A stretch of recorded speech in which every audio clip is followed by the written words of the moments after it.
Welcome back to Women's Football Talk, the YouTube channel that brings you all the latest news and stories from around the world of women's football.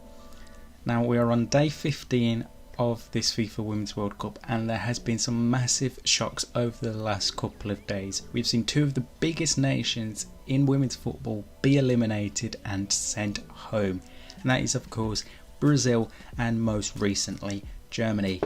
What a crazy 48 hours we have had in the Women's World Cup. We have seen the conclusion of all the group stages now, so we know all 16 teams that will play in the knockout rounds, and we will have our predictions looking at that later on.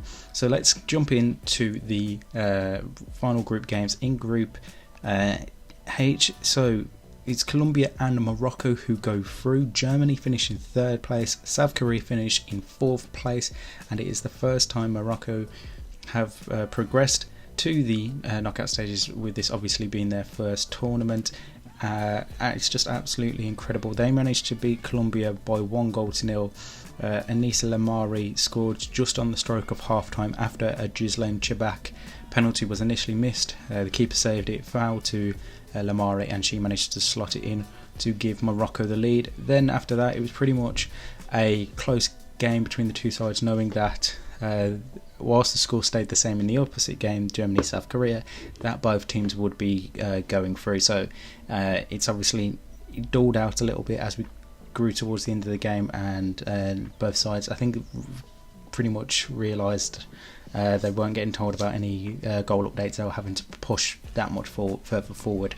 For the South Korea-Germany game, it was just a poor performance all round from Germany. Conceded within the first 6 minutes, former Tottenham midfielder Cho Soo-hyun put South Korea ahead, although they could have been ahead a minute or two earlier, with 16-year-old Casey Fair going really close. Alex Popp did bring Germany level just before half-time with a header, and then she thought she scored in the second half just before the hour mark. However, VAR ruled it correctly out for offside.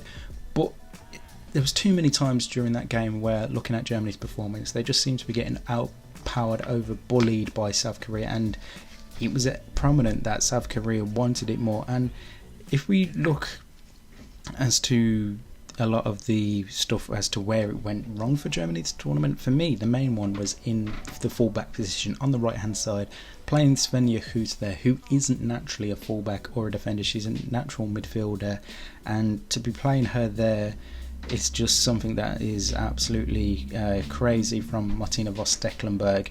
And I think that's where you started to see Germany's problems. They never really got going that much. Yes, they beat Morocco 6-0 on the opening game, but then after that they just never seemed to be clicking into a second gear and become one of the top teams that we knew. And obviously flicking back 12 months when they were Euro finalists against England, yes, they obviously ended up losing that match, but many people had Germany thinking, okay, this is a good German team, they can progress, go on to be one of the best in the world, do well at this World Cup. But that just wasn't to be the case this time round. Absolutely poor performances from Germany in the other two games against Colombia and against South Korea, and there's definitely going to be question marks over Martina Voss-Tecklenburg's future going forward. South Korea obviously going out of the tournament in 4th place, only picking up that 1 point is obviously very disappointing for them, but they can take that positives out that they have knocked out such a giant of women's football. And it's the first time in the 9 editions of the World Cup that Germany haven't advanced through to the knockout stages, and to have such a goal difference swing as well. Morocco finished on -4 goal difference, Germany had a goal difference of +5. It's absolutely staggering to see, and it's just absolutely crazy to hear that Germany will not be playing in the knockout stages. But absolute congratulations to Morocco and Colombia being sides that will be in the round of 16. Like I said as well, Brazil, they've gone out. They managed to finish in 3rd place behind France and Jamaica, but above Panama. For Brazil, they could only manage a 0-0 draw against Jamaica yesterday. Again, another poor tournament from Pia Sunderhage's side. Yes, got that 4-0 victory on the opening match day against Panama, which many people expected, and from there you thought, okay, Ari Borges looks good, Bia Zandaretto looked good, JC Ferreira looked good, but they just didn't kick on. Then losing 2-1 to France in the second game, you were like, there's question marks there, but they should still be able to get through. And then if it wasn't for a fantastic performance from Rebecca Spencer in goal for Jamaica yesterday, then they would have gone through. But it isn't to be for Brazil as they head out, finishing on 4 points, and that is the end of the legendary Marta's career. What a fantastic career she's had at international level. Such an iconic player when you think of women's football. Even those that don't follow it intensely, you just think of Brazilian football and you think of Marta.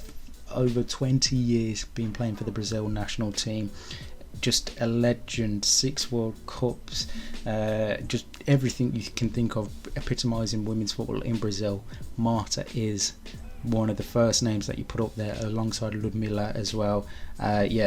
Big shock that Brazil have gone up, but congratulations to the Reggae girls joining France in the knockout stages. So obviously that's drawn a close to the group stages. So the 16 teams that will be playing in the knockout rounds are Switzerland and Norway, Australia, Nigeria, Japan, Spain, England, Denmark, the Netherlands and the United States, France, Jamaica, Sweden, South Africa and Colombia versus Morocco. So we've got a very wide open knockout stages. We will bring you, like I said earlier, our predictions and a look ahead to the rest of this tournament, which I think is going to be too hard to try and call now because it is so wide open. But the big talking point of today is that Germany are out of the FIFA Women's World Cup at the group stages. Make sure you like and subscribe and turn on the post notification bell so you never miss a video of ours, and make sure you're following us on Twitter and on Instagram for all the latest news and stories from around the world of women's football. And in the meantime, we'll see you soon.